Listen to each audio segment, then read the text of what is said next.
Salam hormatly agzalar. Bugünkü videomda size videolaryň öňünde bir gysgaça goýulýan videolar introlar nädip ýasamakly öğretmekçi. İlk öýlen şu videolar ýasamak üçin şu görýän programmamyzy ýükläp almaly, Intro Maker programasyny. Programa silkasyny aşağıda şu videonun aşağına napisanyada belläp geçer. Ne girýäs? Programmanyň üstünden her hiljek we görnüşli videolaryny ýasap bolýar. Hiç bir kynçylyk ýok. Ne bir näçe introlar var, intro videolar. Her türlü. Ne bularyň käbir görnüşi, web görnüşini ötürýär, alyp bolany. Bunu açmam bolýar biziň YouTube kanalymyzdaky videolary dol görseňiz.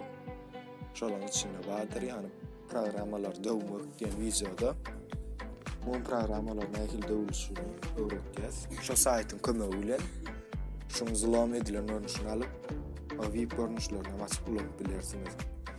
Mesela şu videonu alacak bolsak şunu sketch etmeli 480 kaçtır ya 1080 kaçtır imal bilýär. Mesela basya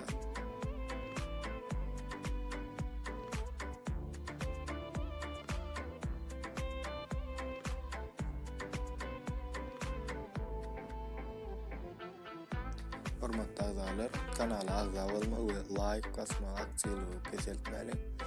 İstenlik soruňyz bar bolsa kommentariýlarda belläp geçip bilýäňiz. Görüşmek video alındy. Meselem biz haýsy video ýasasak şu video gireli.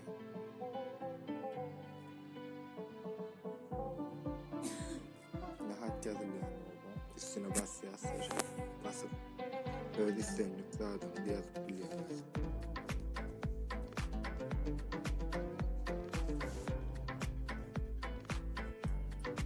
Şerif küçük böyle istenildi böyle yapılıyor.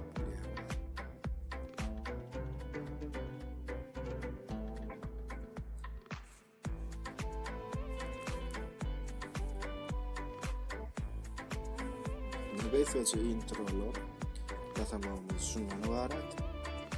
Başga da soraklaryňyz bar bolsa kommentariýada ýazyp sorap bilersiňiz. Aşağıda görüşmek ýaly saz surat bolýar. Hormatly agzalar, ilk videoda görüşýänçe hoş, sag